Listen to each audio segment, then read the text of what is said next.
Hey guys, today we delve into the latest political circus caused by Robert F. Kennedy Jr.'s independent run for the 2024 presidential election. I'm not talking about RFK Jr. being a clown or anything like that. I'm talking about all the interested parties coming up with their own hype about their own candidate. Now, this has stirred up quite the debate among the pundits, hasn't it? I mean, especially its impact on good old Joe Biden and, of course, Donald Trump. But as we get into the analysis, we'll see that despite what people from all camps are saying, Kennedy's run will do much more harm to Joe Biden than it will to Trump, if it even hits Trump at all. Let's get into it. Hey, guys, welcome back to the channel. So here's something to chew on. Polls are showing that Kennedy is attracting a notable chunk of the electorate. We're talking about a significant 24% in a three-way race in 6 battleground states, according to a Siena College New York Times poll. That New York Times thing throws me on it, so I don't believe it. But who's he wooing? Younger voters and independents. But here's the kicker. Kennedy's leading among voters under 45, especially independent. 39% back him over Biden's 28% and supposedly over Trump's 25%. Quite the youthful rebellion, wouldn't you say?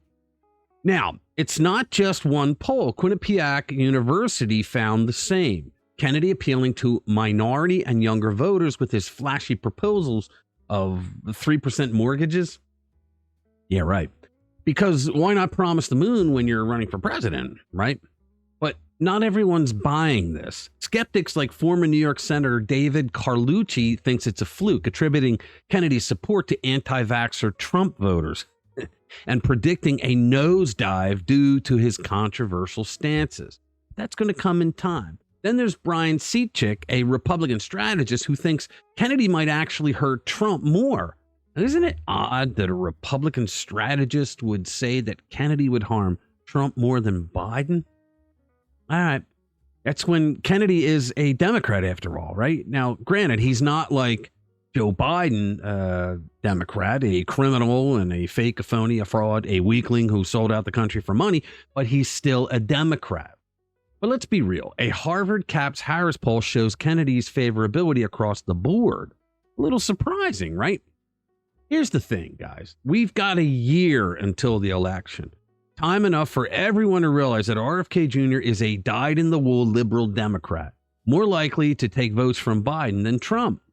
I mean, can you imagine a Trump supporter ditching the America First movement for an environmental lawyer? I don't think so. Let's not forget, RFK Jr. is big on reparations. He had to pull back on that, but he came out for it. And he supports LGBTQ rights, which, let's face it, are more like special rights than equal rights. His biggest draw, disenfranchised Democrat voters who can't stomach another round of Biden. The proverbial rotting bag of oatmeal in the White House. Thank you, Dan Bongino. Now, here's the juicy part. The Democratic Party bigwigs, they're plotting to sideline Biden for sure. Remember New Jersey Senator Bob Torricelli? Okay, Bob Torricelli was a guy who was being indicted on multiple charges of taking money and bribes and whatnot, right?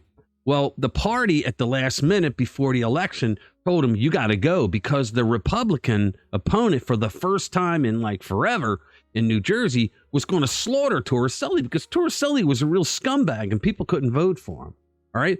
So they told him to pull out at the last minute, and they replaced him with a guy named Frank Lautenberg, who at the time was about 3 days younger than dirt. And he was a guy who was in there for decades, if I'm not wrong. Before Torricelli got in there. Well, he was retired. They pulled him out of retirement. But the problem was that the Republicans came out and said, well, wait a minute. New Jersey state law, election law, says that you can't replace a candidate this close to the election. So they did what they always do. They went to a Democrat-appointed judge who said, yeah, I'll allow it. So then what happened, as soon as they swapped him for Lautenberg, the Democrats went, oh, thank God. All right. And they left the Republican and all swarmed to Lautenberg. Lautenberg won. I mean, this guy was ahead by like 82 to 18. And Lautenberg just slaughtered the Republican after that. Well, guess what? The Democrats know about this unwritten rule of what happens in human behavior among Democrats. Now, the reason Republicans have been trounced by the Democrats in 2018, 2020, 2022, and now 2023 is because Ronna McDaniel is still focusing on campaigns while the Democrats focus on elections. They're definitely not the same thing. This explains how Joe Biden was able to stay in his basement throughout most of the 2020 election cycle. They didn't give a rat's ass about the campaign. They cared about focusing on winning the election by all the shenanigans that they pulled in all the key battleground states. Democrats focus more on getting away with the irregularities that all add up in the end to a victory, while Republicans are more worried about convincing people that they have the better ideas, which I believe they do, and that they should vote for them. While the Democrats don't give a shit about what the people want, they just want to win an election. Now, the Democrats, I believe, will swap Biden out for Governor Gavin Newsom. I think they're going to do it during negotiations at the convention while they're doing the nominating process. They'll just have him steal it from Biden. And all those flirting with Kennedy will flock to gruesome Newsom.